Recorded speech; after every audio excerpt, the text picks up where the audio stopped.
Good morning everyone, my name is Michelle, I hope you're doing well. Welcome to another video. It is Tuesday morning and this footage here is a little bit overexposed. Anyway, here I am going to show you what the cornfields look like now. Turn round, Michelle. There you go.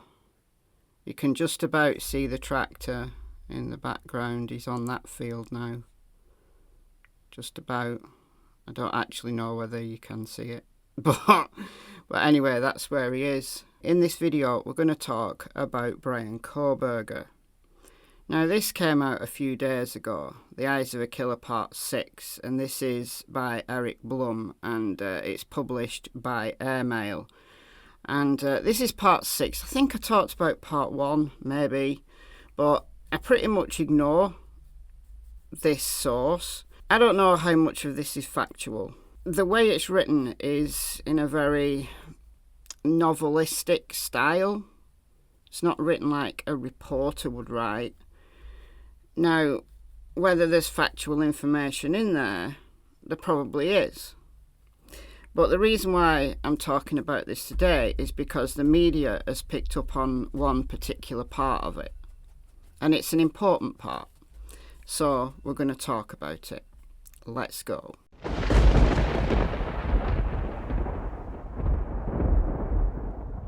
I'm going to read this from the media to show you what they've picked up on. Survivors of Idaho massacre were awake, texting during rampage, says an explosive report.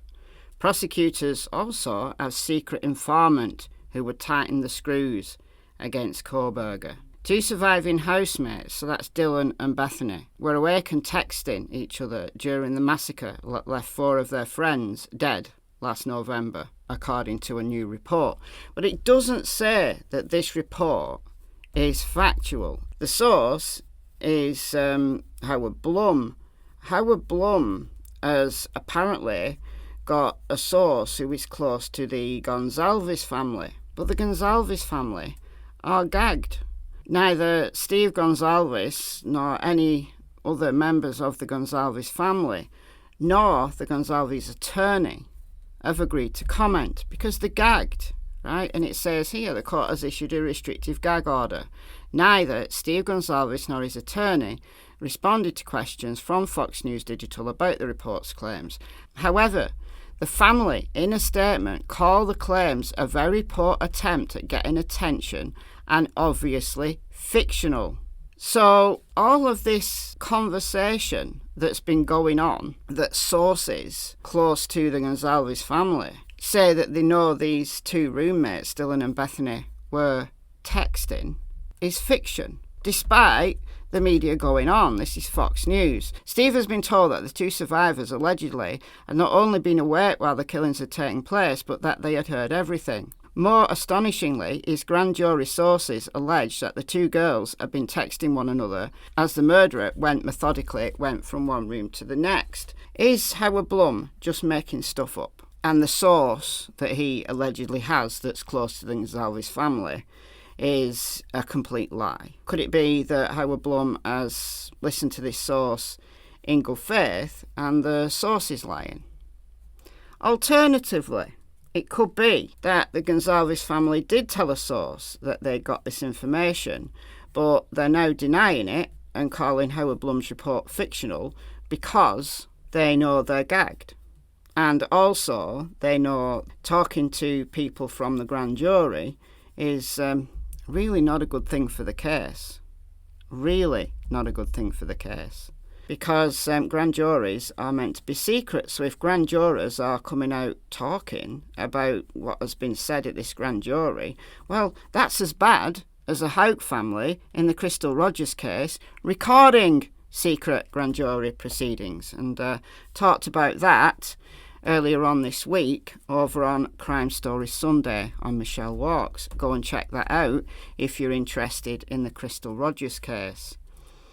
At least one of the surviving roommates saw something suspicious according to court documents. So we know from the PCA that Dylan was awake 5 months before a grand jury indictment stripped Kohberger's defence of a chance to fight the probable cause used to justify his arrest at a preliminary hearing. And it was a good move on behalf of the prosecution, in my opinion. Why was it a good move, in my opinion? Well, because it means that they only have the transcript from the grand jury, though they don't get the opportunity to question any witnesses. And they wanted to put Bethany on the stand at the preliminary hearing. And Bethany did agree to meet the defence. This is back in April, so whatever meeting she had with them, we don't know the outcome of that. The roommate on the second floor, so that's Dylan, told police she awoke to noises around 4. So we know all this. Sounds she believed came from Kaylee playing with her dog on the top level. So I think that was the killer, who I'm going to call Bryan, was maybe putting the dog in the other room, Murphy, the dog. And then police would later find Kaylee and Maddie both dead in the upstairs bedroom. Then, according to the probable cause affidavit, Dylan thought she heard Kaylee say, "There's someone here." The PCA speculates that that was perhaps Xana, that the killer came downstairs and encountered either Ethan or Xana. Talked about this recently in my theory of what happened, how the killings went down. We will know when we eventually get to trial, which would have been going on right now. The trial would have been going on right now had Kohberger not been a cowardly custard and waived his right to a speedy trial. It's interesting, that, isn't it? Because if you're truly innocent, wouldn't you want this thing done and dusted as soon as possible? Yes, you would. Yes, you would. You'd be screaming your innocence from the rooftops. And I don't believe what people are saying, that maybe his defence have told him to keep quiet. There's no defence team in the world who would have an innocent client sit in jail for months and months and months on end. They would be fighting tooth and nail to get this case completely dismissed. They'd just bring out the evidence that they've got to prove that he's innocent. If he truly had an alibi other than, "I like driving at night, and oh, by the way, I just happen to like driving in Moscow, Idaho at night, and I like to go round and round and round the neighbourhood around 1122 King Road. You know, it's just something I like to do." That's not an alibi. That's not an alibi. Anyway, I digress. I think it was Xana that said, "There's someone here," and Ethan went out into the hallway to see what was going on and was stabbed. And he fell backwards into the bedroom, and that's why he was found behind the door. Xana was still in bed, and that's why the blood from Xana seeped down the outside wall of the house. Horrible, horrible, horrible, horrible. So Dylan peeked out and didn't see anything. Around this time, Xana was still alive, using the TikTok app on her phone at 4:12. And then Dylan thought she heard crying coming from Xana's room, which was on the same floor. According to the affidavit, she peeked out and overheard a male saying, "It's okay, I'm going to help you." So what I'm going to speculate happened there is Kohberger, the killer, who I'm going to call Bryan, is freaked out at this point. This is what I'm thinking. That his target was Maddie. He killed Maddie. He had to kill Kaylee because unexpectedly she was in the bed with Maddie. Then he went downstairs, encountered Ethan, had to stab him, so just, stabbed him in the chest or in the abdomen, stabbed him a couple of times. He stumbled backwards, and Xana witnessed this. So the killer, called Bryan, then has another decision to make. Does he flee at this point? But he knows that Xana has had a good look at him. So he's got no other option. In that split second, he says, "It's okay, I'm going to help you," so that he can get close to her and then stab her. And he's so freaked out when Dylan pops her head round the door for the second or third time and comes face to face with him. He's so freaked out. He's just so zoned out. He's got to get out of there. And he leaves her alive. That's what I'm thinking could have happened. So she opened the door for a third time, saw a masked man in dark clothes with bushy eyebrows. Yeah, okay, leaving through the glass sliding doors. Now, we do know investigators found a receipt for a Dickies overall suit, which hasn't been found. They found that receipt in his possession. So what I think happened was the killer, called Bryan, took that suit off either before he left the residence or immediately after he left the residence, probably whipped all his clothes off. And that's how there's no blood from the victims in his car. I mean, we don't know for sure that there isn't any blood, because the thing is, the PCA, the information that we've got to date, apart from these tantalising bits of information that may or may not be true, is from the PCA. And the PCA is only up to his arrest.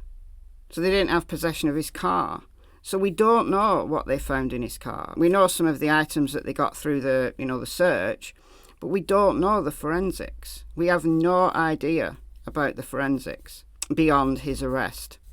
So there could be blood, there could be DNA, there could be stuff in his car that is incriminating that the prosecutors are holding back for the trial. We don't know. Stop saying there's no evidence. Okay, so he walked by her door. She was frozen in shock. And then police didn't receive a 911 call until around noon the next day. And that came from one of the surviving roommates' phones. Now, there's virtually nothing in the PCA about Bethany. But this report, supposedly coming from a source close to the Gonzalez family, said that they were texting each other. So Dylan and Bethany were texting each other. Well, okay, so what if they were? Even if that's true, we don't know the context of those texts. It could simply be Dylan saying, "Have you heard anything strange, Bethany?" And Bethany says, "No, I haven't," because she was on the first floor on the parking level. Or she might say, "Yeah, I think Zana and Ethan have got a friend round." And Dylan says, "Oh, he's just left." It could be as simple as that. Not incriminating texts. Why do I not think those are incriminating texts? Because Dylan and Bethany would have been arrested as co-conspirators. They've not been arrested. So these texts, even if they're true, there's nothing in them. Nothing in them that's incriminating. And if they were awake, well, we know Dylan was awake. So why is that new news? It's not, is it? It's not new news. Police have heavily relied on the sheath with the DNA on it. And no, people are still getting this wrong. They did not wait to get his DNA until after his arrest. They already had his DNA from the knife sheath, and they were able to compare that to his dad's DNA that they got from Pennsylvania. So no, they weren't surveilling Bryan Kohberger for absolutely no reason. They knew his DNA was on that knife sheath. That's why they were surveilling him, both in Washington and in Pennsylvania. They had to surveil him. His DNA was there at the scene. And the unknown DNA that the defence are trying to say, oh, well, there's unknown DNA in the house. Of course there is, because they had parties there. They had friends round. Come on now. Leitah County prosecuting attorney Bill Thompson notified the court earlier this year that if Kohberger was convicted, he would seek the death penalty. Good.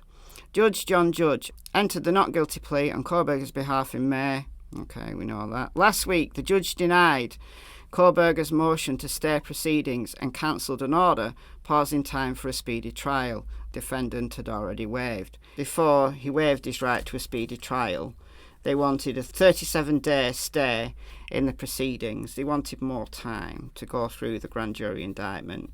And he's denied that because it's irrelevant now. So the important date for your diary is now October 26th, 9:30 a.m.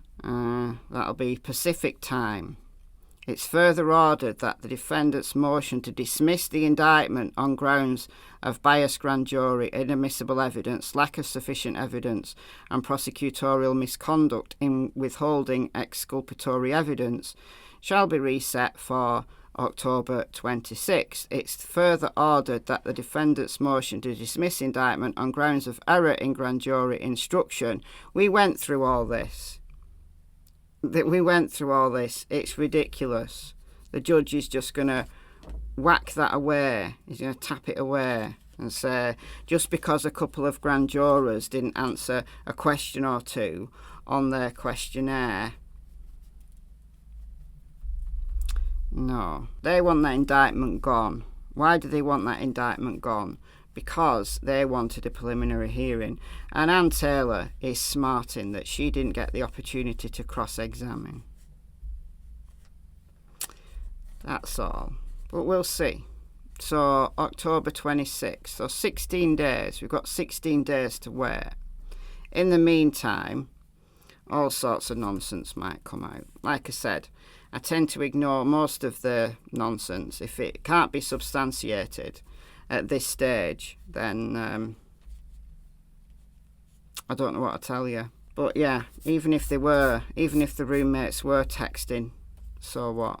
Clearly not incriminating, because they're not in jail as co-conspirators. It was said very early on, way before Kohberger was arrested, that they, the roommates, were not suspects. So it might be titillating, might be interesting, but it's not relevant.